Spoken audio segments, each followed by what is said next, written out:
voudrais rajouter quelques mots avant le cours que vous allez voir tout de suite. En fait, ce cours que j'ai enregistré avant Shabbat, donc avant ces événements de cette nuit où les États-Unis ont participé à la guerre et ont fini de détruire le potentiel nucléaire de l'Iran. Et j'avais pris ce titre, La fin de l'Iran, du Erev Rav et de Korach, parce que vraiment, je sentais que c'est leur fin. Et là, je voudrais que vous compreniez qu'on est vraiment au dernier virage. Dans ce cours que vous allez voir, je cite la Gemara dans Masechet Avoda Zara. Et là, vous allez le voir tout de suite, comment au moment où le Mashiach il arrive, et que Hachem, que Dieu commence à juger le monde entier, d'abord le peuple d'Israël, vous allez tout de suite le voir, où il demande à chacun, pendant un Sefer Torah, auprès de lui, de dire s'il a accompli, puis ensuite rentrent les nations, et la première nation c'est Édom, c'est-à-dire les États-Unis, et ensuite c'est marqué que rentre l'Iran. Et bien sûr, il y a plusieurs questions là-dessus, pourquoi on parle d'eux et pas des autres, puisque finalement toutes les nations rentrent, et là le Tosfot, dans ce Masechet Avoda Zara, Davbet Amoudbet, page 2, au deuxième côté de la page, ramène que ce que la Gemara dit qu'un jour l'Iran se tombera entre les mains des États-Unis, oui, de Édom, c'est les États-Unis, ceux qui les représentent aujourd'hui. Et là, Tosfot rajoute, ça c'est juste avant la venue du Mashiach, il dit pendant 9 mois l'Iran domine un peu le monde, c'est-à-dire il faut le savoir qu'avant c'est ce qu'Israël entreprenne, ce qu'elle a entrepris de détruire le potentiel nucléaire, le monde entier n'osait pas agir alors qu'ils savaient très bien qu'ils sont tous dans un danger. Ils avaient réussi à avoir le Yémen sous leurs mains, le Hamas, le Hezbollah, et en fait, la Turquie était finalement un peu de mèche avec eux, l'Irak est avec eux, ils étaient quelque part, et personne dans le monde n'osaient agir, alors que le monde entier, hypocrite qui sont tous, savaient pertinemment qu'ils allaient être eux-mêmes tous en danger parce que ils arrivaient à avoir la bombe nucléaire et avec les missiles balistiques qu'ils ont, ils auraient pu mettre en danger le monde entier. Et voilà, leur souveraineté est tombée. C'est vrai que c'est le peuple d'Israël qui a fait le gros du travail. Et ensuite est arrivé le président américain et a fini le travail. Parce que tout simplement, son ange de là-haut voit que le Mashiach arrive et qu'ils ont intérêt à se mettre du côté du peuple d'Israël. Et c'est ce à quoi on assiste. Et donc, ça va, comme je vous dis, ça va se finir sous peu. Bien sûr que les États-Unis vont devoir continuer parce que l'Iran ne va pas rester sans réplique. Et sachez que nous, on aura fini, on est là. Baruch Hashem. Et comme je vous l'ai dit, ceux qui vont payer le tribut, c'est ces Juifs qui se trouvent encore en Iran, qui vont après supplier sous peu, ils vont commencer à nous supplier de vouloir venir. Alors que pour l'instant, ils n'ont pas encore changé d'avis. Attention, moi j'ai quelqu'un au collège qui a sa famille là-bas, et il m'a dit, pour l'instant, ils n'envisagent même pas de venir. L'argent, c'est ça qui sont persuadés que ça va s'arranger, ils vont continuer à gagner de l'argent. Mais sachez que vous allez voir sous peu, il va se passer des choses ils vont supplier Israël de les rapatrier. Et donc il ne restera plus un seul juif, pratiquement plus de juifs dans les pays de l'islam, comme je vous dis dans le cours qui va venir, et le Mashiach va devoir s'occuper de ramener tous ceux qui se trouvent dans les pays de l'Occident. Oui, ceux qui peuvent venir avant, je leur conseille vivement de le faire. En tous les cas, on peut se préparer à notre deuxième Purim. Oui, Baruch Hashem, Hashem nous fait des miracles spectaculaires, et là, on doit s'attendre à tout instant à voir le Beth Amikdash descendre, il est tout près, et Be'ezrat Hashem, bon, vous allez de toute façon le voir dans le cours, et comment les choses sont en train d'arriver, et on est là, sachez qu'on est vraiment devant la Géoula Shema, la délivrance totale, et Be'ezrat Hashem, on va tous se retrouver très vite ici, avec la venue du Mashiach, Amen, et voilà, je vous invite à voir le cours qui parle aussi de la situation et de la paracha. C'est ce cours qu'on va faire sur la paracha de Korach et La première chose par laquelle on doit commencer, c'est avant tout de dire à Hachem, à Kadosh Baruch Hu, combien nous le remercions des miracles inimaginables qui sont en train de se passer devant nos yeux. Sachez que ce départ de la Géoula qu'on est en train de vivre, oui, nous sommes rentrés dans l'ère de la délivrance du Mashiach. Ce n'est pas un hasard qu'il commence par un jour avant Be'alotra et qui va ensuite passer la semaine de Shelach Lecha où il y a l'erreur des Meraglim pour qu'on puisse réparer cela. Et après, il y a cette paracha de Korach qu'on va parler qui est en fait la clé de ce que, comme je vous le montrais, que nous devons vraiment utiliser, comme comprendre que le malheur, c'est le Korach, les Korach de nos jours qui nous font du mal. Et je vais vous le dire, où c'est que je l'ai vu écrit, c'est pas de moi ce que je vous dis. Il y a un sefer qui s'appelle Etz Hada'at Tov, qui a été écrit par Rabbi Chaim Vital, l'élève du Harizal, qui bien sûr a eu des révélations. Et dans la paracha de Vayetse, il interprète toute la rencontre de Yaakov avec les gens de Haran. Il explique ça, que c'est en fait, dans la fin des temps, comment Hachem demande aux rabbanim de la génération de faire tchouva aux gens, et il explique qu'est-ce que c'est la fin des temps. Et je vais vous rappeler de nouveau ce qu'il a dit, et marquez, vous avez qu'à prendre le livre vous-même. Je vous répète, Etz Hada'at Parashat Vayetse. Et il le répète 2 et 3 fois d'affilée. Comment était le plan d'Hachem? Que quand on a mal agi, on devait être le 5e millénaire, on devait être en galoute, en exil. Et il fait remarquer que tout est comparable aux 6 jours de la création. Le 5e jour, ce sont les serpents, c'est-à-dire tout le mal qui est créé. Et c'est pour ça que ce 5e jour qui correspond à la jambe gauche, le Hod, dont je vous avais déjà dit qu'il y a une allusion, Kolayom Dava, c'est là-dessus qu'il y a eu le serment d'Akadosh Baruch Hu, les 3 serments mentionnés dans Shir HaShirim, qui font une allusion qu'Hachem ne veut pas qu'on réveille son amour, qu'on ne doit pas aller par la force reprendre Eretz Israël, c'était uniquement dans le 5e millénaire. Il dit même dans le 6e, il y a d'abord, dans la création du 6e jour, il y a d'abord les animaux et ensuite l'homme. Il dit l'homme c'est le Mashiach. Et il dit qu'est-ce qui fait qu'on est tellement retardé? Pourquoi on n'a pas eu encore la Géoula? Puisque le serment était que dans le 5e millénaire.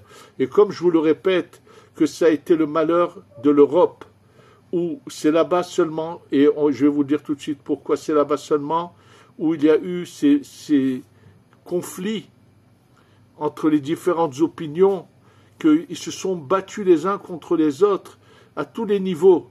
Si c'est au niveau du peuple, ou c'est au niveau des rabbanim.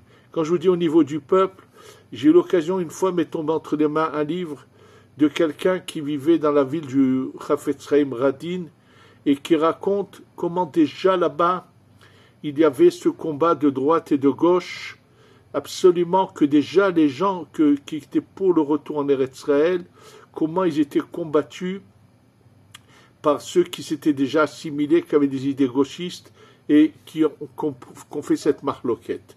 Mais même au niveau des rabbanim, il y a eu cette marloquette terrible où tous ceux qui s'opposaient à l'idéologie du sionisme du retour vers Israël s'appuyaient sur ce texte qui se trouve à la fin de la Gemara de Ketubot. Or, c'est une erreur énorme. Malheureusement, ils n'ont pas vu les textes qui leur auraient peut-être éclairé les yeux, que ça ne concerne absolument pas notre époque. Et là, il explique, donc on est déjà dans le 6e millénaire, on est à la fin du 6e millénaire. Et il dit, vous savez pourquoi on n'a pas encore eu la Géoula? Ces mots sont clairs. Il dit parce que ce qu'il y a eu en premier, c'est la sinat chinam.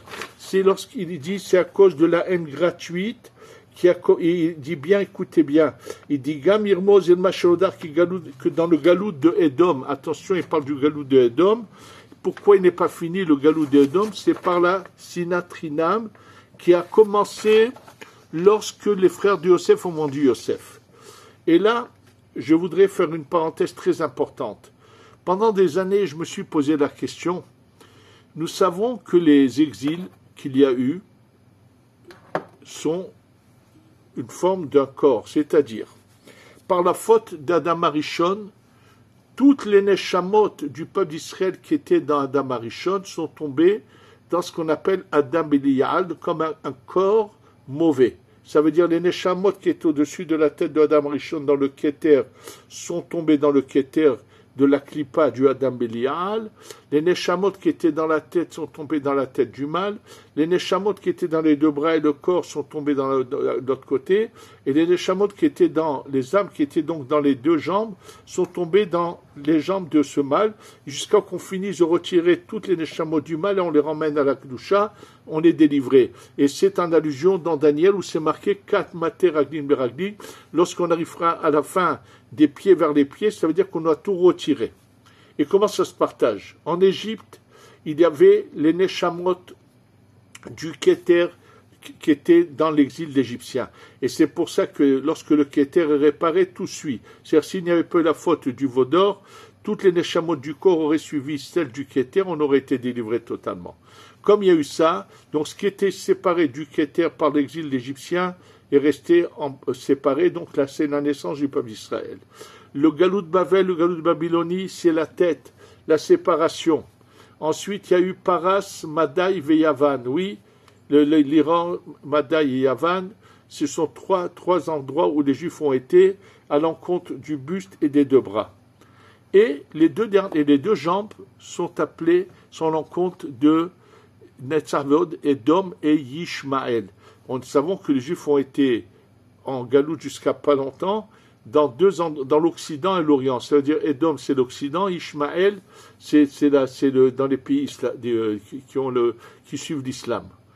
Or, je me demandais toujours pourquoi on nous parle que le Mashiach vient, je vous le dis même ici dans son texte, il le dit, qu'il vient nous parler du galout. Pourquoi il parle uniquement du galout de Edom?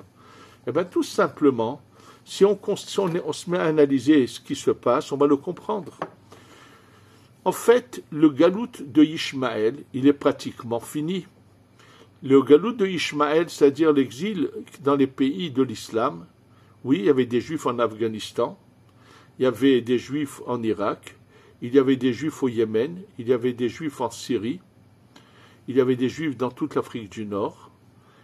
Et regardez, constatez, en Irak, il n'y a plus un Juif, en Syrie, il y en en reste 7 vieux, bon, il n'y en a plus, en Afghanistan, il n'y en a plus du tout, en Afrique du Nord, en Algérie, il n'y a plus un seul Juif, en Tunisie, il y a quelques vieux, il y a juste au Maroc, il y a encore à peu près 2000 Juifs, mais je vais vous dire tout de suite, je leur conseille vivement de commencer à préparer leurs valises parce qu'il va se passer des événements qui vont les obliger à se sauver. Oui, absolument, on y assistera bientôt à cela. Et où c'est qu'il y a le seul pays arabe où restait encore beaucoup de Juifs, c'est l'Iran. Oui, ils sont plus de 15 000 à être restés là-bas par intérêt, pour leur argent. Et là, Akadosh Baruch Hu, il va les faire sortir, quoi qu'il en soit, là, ils vont se sauver, puisque l'argent n'en a plus, ils n'auront même pas de quoi vivre, puisque c'est fini, l'Iran est complètement anéanti. C'est pour ça que nous allons vivre un vrai Purim de nouveau, absolument. C'est pas sans raison qui est dit que Purim ne sera pas annulé après la venue du Mashiach. Et là, on peut vraiment le comprendre, puisque ce qui s'est passé à Purim est en train de se passer de nouveau. C'est vraiment cette guerre éclair où cet ennemi est totalement anéanti, et tous ces Juifs qui sont restés en Iran pour leur argent n'auront plus rien, vont devoir se sauver. Donc, en fait, finalement, avant l'arrivée déjà du Mashiach, tout l'exil des pays de l'islam se sont vidés, tous sont partis pratiquement, et c'est pour ça que le Mashiach va devoir s'occuper uniquement de Galout Edom. et d'exil de ceux qui sont dans Édom. Il dit, mais pourquoi est retenu la Géoula ne s'est pas encore passée? Il nous dit tout simplement parce qu'il y a cette haine gratuite. Et là, il faut que vous le sachiez, que depuis quelques années en Israël, il y a cette minorité de gens de gauche, d'extrême gauche et de gauche, qui n'ont pas arrêté de se battre, d'essayer de faire tomber par la force, par leur manifestation, le Premier ministre Binyamin Netanyahou. Et là, je voudrais à l'occasion dire, puisqu'on est dans la paracha de Korach, rappeler que ceux qui ont voulu se soulever comme Korach contre Moshe Rabbeinu, leur fin a été que la terre s'est ouverte et les a engloutis. Je voudrais dire à deux anciens premiers ministres, Ehud Barak et Olmert, deux anciens premiers ministres qui sont des minables, des voyous qui ont une bouche pourrie, qui sont animés par la haine, qui n'ont pas arrêté d'essayer par leurs paroles odieuses, avec du venin dans leur bouche, n'ont pas arrêté de rabaisser et de déblatérer Binyamin Netanyahou. Je leur conseillerais qu'avant que la terre s'ouvre pour les engloutir, qu'ils aillent eux creuser un lieu dans la terre où se cacher, pour cacher la honte de leur visage, que Hachem il leur montre que c'est lui qui l'a choisi et personne d'autre. Parce que ces miracles qui se sont passés, c'est sûr, c'est un vent du Mashiach qui est descendu, qui a commencé à rentrer dans cet individu, dans cette personne qui est le Premier ministre Binyamin Netanyahou. Oui, même s'il n'est pas juif religieux, il a la émouna, tout ce que vous voulez, mais Hachem l'a choisi quand même pour faire commencer ce processus de destruction de nos ennemis totalement et les anéantir avant que le Mashiach se manifeste pour pouvoir ensuite se battre contre l'Occident qui ne voudra pas laisser les Juifs. Ça serait une autre étape. Mais là, on est en train de vivre cette étape-là. Alors ces gens-là devraient aller se cacher de honte de tout le mal qu'ils ont fait. Et donc maintenant on comprend pourquoi dans tous les textes, quand on nous parle de la fin des temps, on nous parle uniquement de Galout Edom, de l'exil de l'Occident, parce que c'est qu'en Occident que malheureusement les Juifs restent, ils ne veulent pas bouger, et que c'est en Occident surtout qu'il y a eu constamment ces conflits, et que c'est de l'Occident surtout qu'est toujours venu ces idées de gauchistes qui sont destructeurs, qui veulent déraciner le judaïsme, qui se sont toujours battus contre la pratique de la Torah. C'est en Occident qu'il y a eu cette idéologie d'assimilation malheureusement, et c'est pour ça que ce galout est le plus dur, et que c'est le Mashiach seulement qui va pouvoir le faire. Mais que ceux qui ont le bon sens et comprennent, se dépêchent de comprendre et de partir. Maintenant, il faut savoir une chose, que tous ces gens-là ne sont pas nés avec tout ce mal en eux, c'est eux qui ont choisi le mal. Pour vous l'expliquer, je vais vous montrer ce que dit le Harizal par rapport à Korach. Le Harizal nous dit qu'à l'origine, Korach, il a en lui, la même manière que Moshe Rabbeinu a en lui son âme et Hevel, chez Korach aussi, il y a les parcelles de Hevel.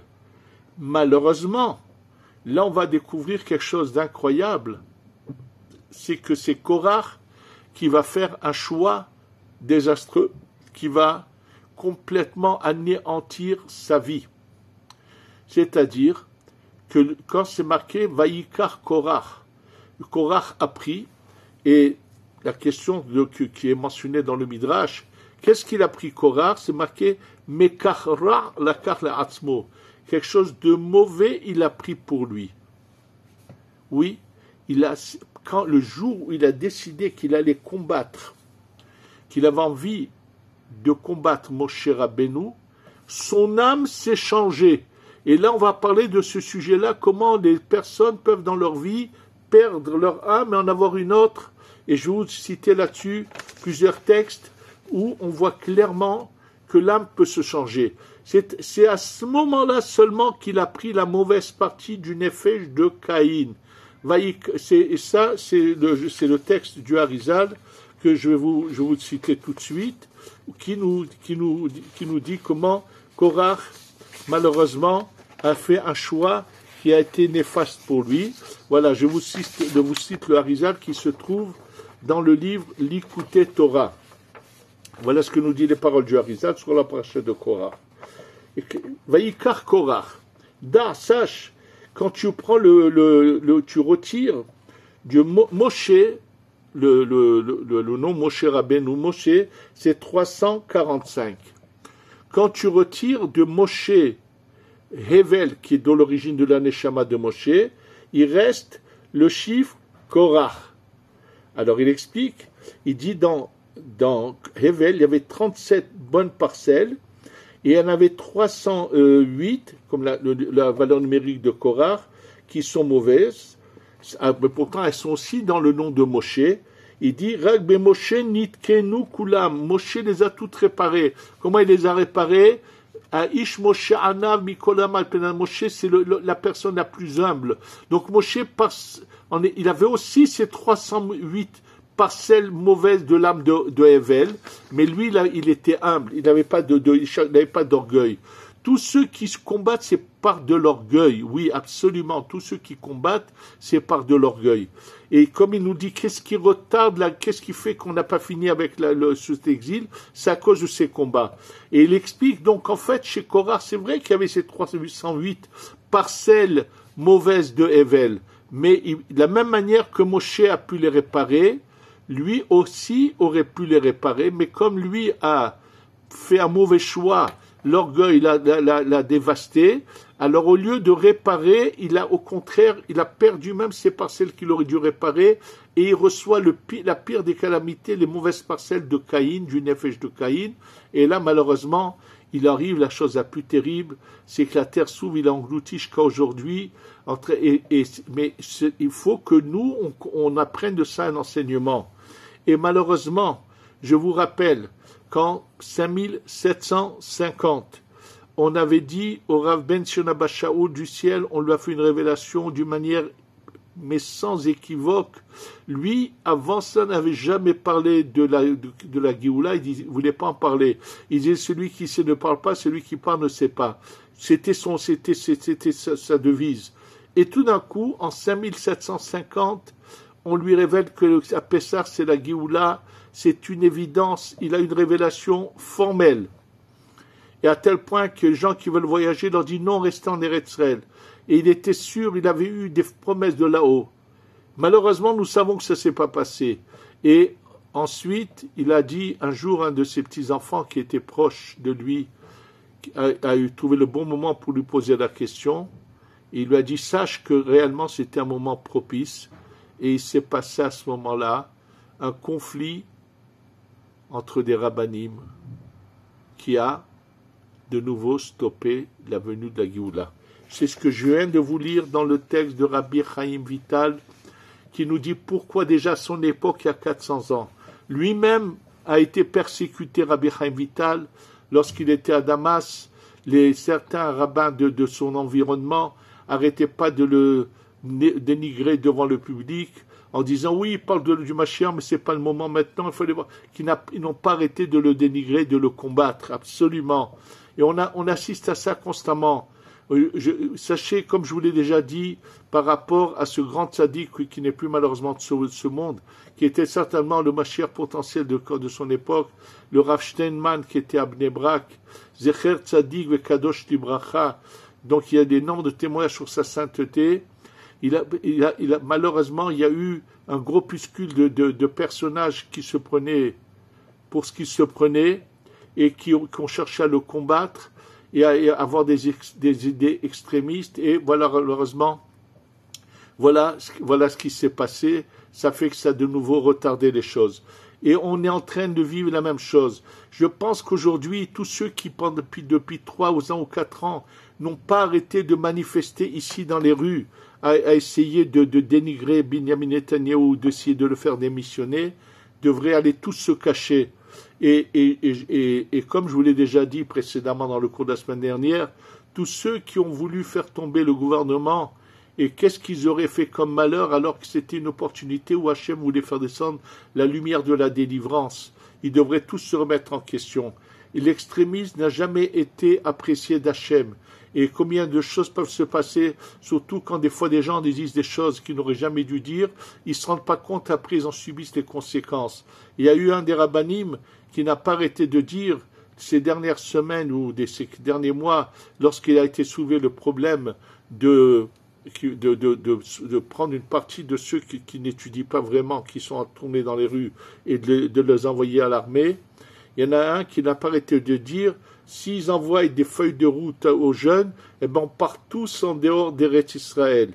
Eh ben sachez que celui qui a dit ça la semaine dernière, il a voyagé pour aller faire un cours en dehors d'Eretz Israël, et hop, il se retrouve actuellement bloqué là-bas, il ne peut pas revenir, l'aviation n'a pas encore repris, ça va reprendre, mais chaque parole doit être réfléchie avant d'être dite. Ce que l'on voit de tout cela, combien nous devons maintenant nous unir, comprendre qu'on est tous unis et que tous ces ordures de gauchistes, tous qui ont fait ces manifestations, qui nous ont fait du mal, avec leur tête, je vous ai dit, Barak et Barak et Olmert, combien ils devraient se cacher, comprendre, je souhaite qu'ils fassent des chouvas pour qu'on ait la Géoula Shlema. Maintenant, on va expliquer comment, de la même manière que Korach a perdu sa Neshama, quelles sont les possibilités pour une personne de perdre une Neshama et la changer. Nous savons que dans l'histoire, nous avons eu le cas de Yochanan Kohen Gadol. Alors, qui c'est Yochanan Kohen Gadol?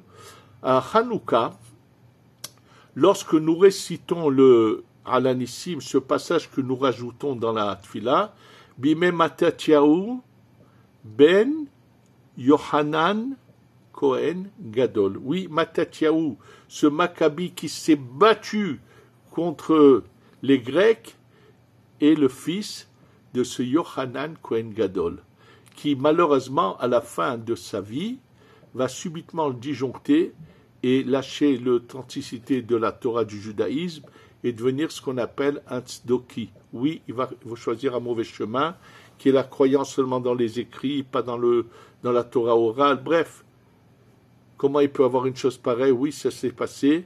Et là, sachez que le Ben Ishraï, dans son livre qui s'appelle Torah Lishma, dans la réponse qui se trouve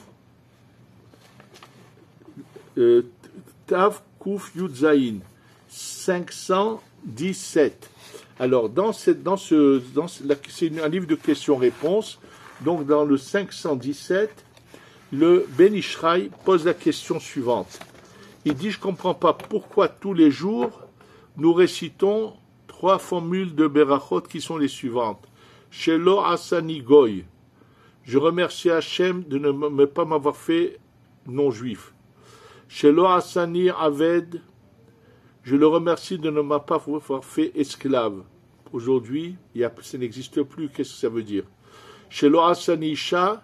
Je le remercie d'être un homme et de ne pas avoir été créé sous une forme de femme.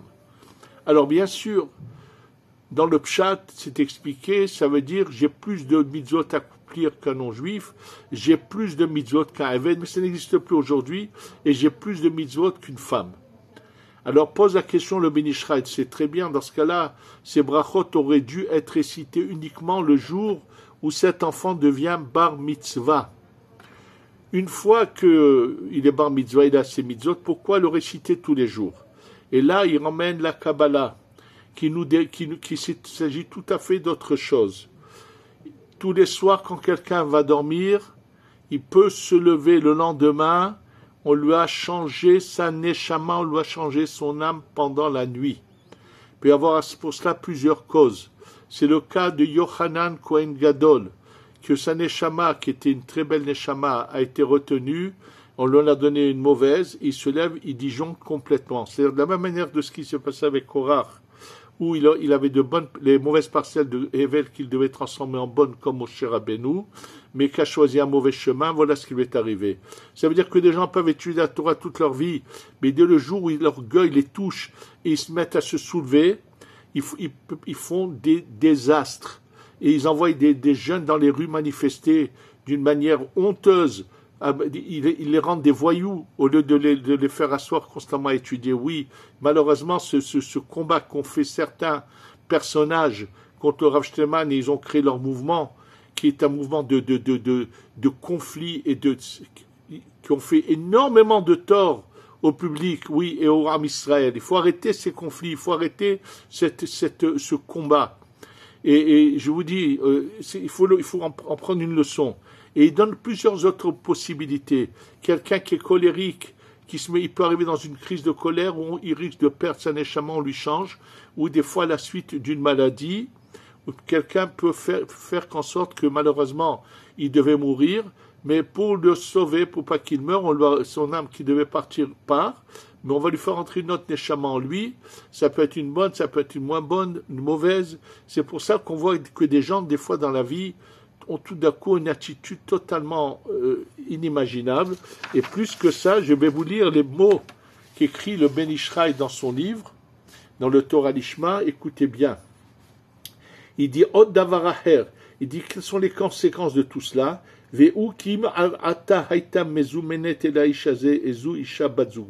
Que si jusqu'à présent était convenu pour cet homme-là une certaine femme qui est de sa vraie destinée, qui van shenit halfa nafsho, puisque son âme a été changée, venitena leishaher, elle a été donnée à quelqu'un d'autre, auto ishaher, c'est l'autre personne qui prendra cette femme-là. Ça veut dire que quelqu'un, des fois, même s'il est marié, il peut tout d'un coup, malheureusement en disjonctant, il va tout d'un coup ne plus être en connexion avec sa femme, et bien sûr, si c'est quelque chose de mauvais qui lui est arrivé, ça va être une déchéance où il va aller de pire en pire et gâcher sa vie. Mais ils oublient tous ces gens-là une chose, très important que je voudrais dire, surtout au public français qui, malheureusement, ne respecte pas ces lois de la Torah, ces mœurs très importants. Sachez qu'il est dit que dans le Gehinam, où les personnes sont jugées après la mort, il y a un emplacement à part pour tous ceux qui se seront unis à une non-juive. C'est marqué que celui qui s'unit, qui s'accouple à une non-juive, c'est marqué Kshurabo Kakelev. Elle est attachée à lui comme un chien, comme une chienne. Je vais vous expliquer ce que ça veut dire. Si je n'avais pas vu ça une fois quand j'étais en France, je l'aurais jamais compris. Un jour, il m'est arrivé une fois en France, en marchant dans la rue, de voir quelque chose qui m'a choqué. C'était un chien qui venait se coupler à une chienne. Il n'arrivait pas à s'en séparer, et elle marchait, et lui marchait sur ses deux pattes arrière, et sans pouvoir se séparer, arrêter cet accouplement. Alors sachez que tous ceux qui ont un accouplement et qui n'auront pas fait de choix avec une non-juive, dans le Gehinam, leur âme a l'impression d'être unie à une chienne. Oui, c'est pour ça qu'ils ont un endroit à part. Il faut qu'ils le sachent. Je vous ai dit, on est rentré dans la période de la Géoula. La lumière du Mashiach a commencé à descendre, et elle a choisi pour l'instant, elle est rentrée peut-être chez beaucoup de tzadikim dont je connais pas le nom, mais entre autres, elle a choisi un personnage qui s'appelle Binyamin Netanyahou, qui est le premier ministre de l'État d'Israël. Oui, il a ce mérite, qu'on le veuille ou pas, qu'on le comprenne ou pas.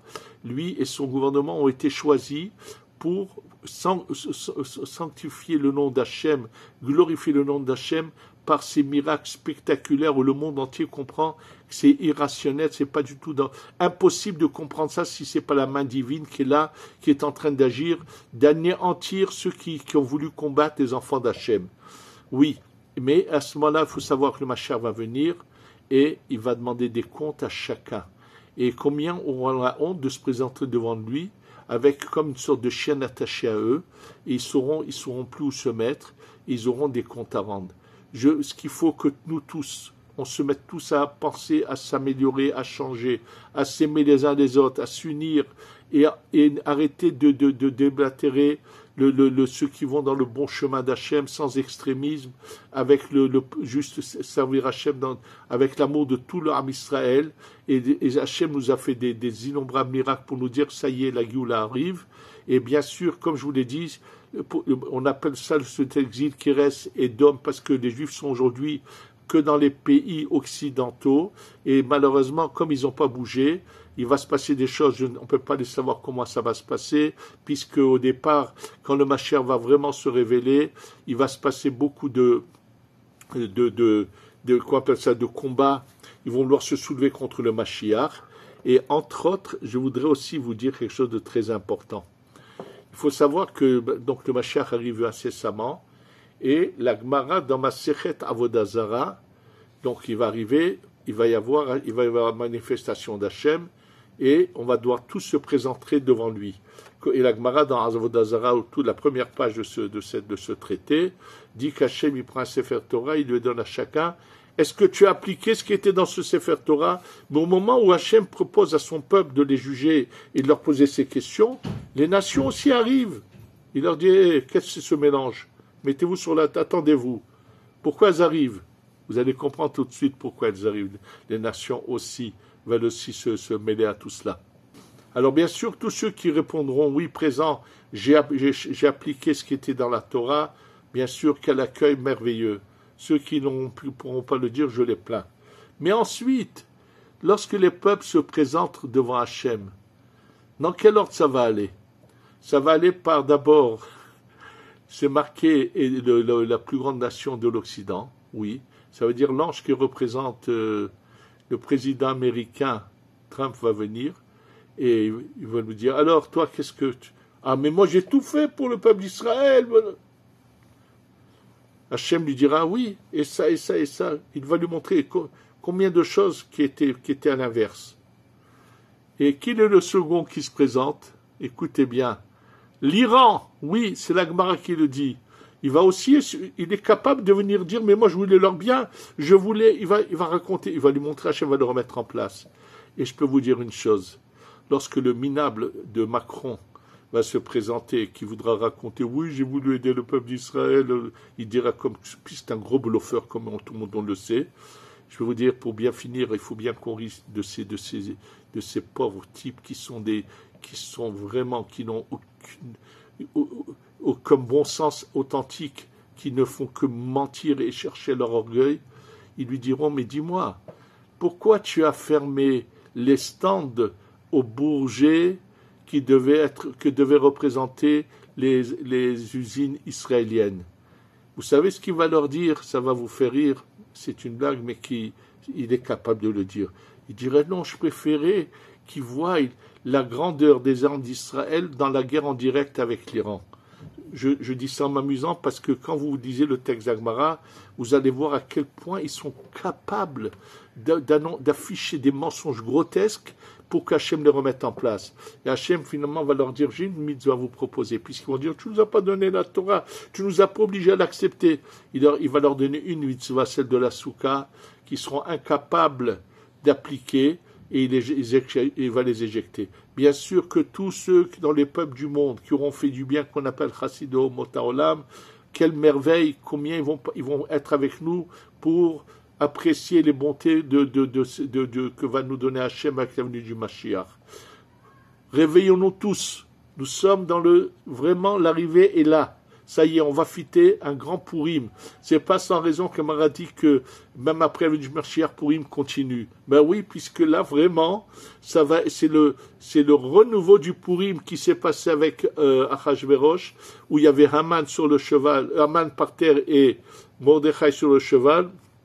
On est en train de voir la même chose, où le Haman de Khomeini va être écrasé et pendu très incessamment, comme tous ceux qui ont voulu la destruction d'Israël. Et on va fêter bientôt un grand Purim avec la Géoula Shlema. Alors, tous ceux, je le répète, tous ceux qui en ont la possibilité, dès qu'ils rouvrent l'aéroport, faites vos valises, venez pour voir le Beth Amikdash descendre. Il va peut-être descendre incessamment, mais s'il n'est pas encore là avec l'aéroport, dépêchez-vous de venir pour assister à la descente du Beth Amikdash avec la Géoula Shlema, et que je parle de gens qui se disent pratiquants. Cette haine contre l'idée de retour en Eretz Israël qu'ils ont, qui est animée par des fausses idées, et tous ces extrémistes qu'ils arrêtent, qu'ils fassent tout va, ça leur sera pénible de supporter cette vérité en face. Et sans parler de la gauche, eux, je ne sais pas s'ils ouvriront un jour les yeux, mais ceux qui prétendent avoir étudié la Torah, qu'ils arrêtent de cet extrémisme qui détruit, qui est à l'encontre de la volonté d'Hachem, qui veut qu'on n'ait que de l'amour pour son prochain, et que Be'ezrat Hachem, on vive dans les jours qui viennent la finalité du Galout, la fin de cet exil, et la Géoula Shlema avec le Beth Amikdash et le Mashiach Tzidkenu, She'avo Bimera B'Yamenu. Amen ve Amen.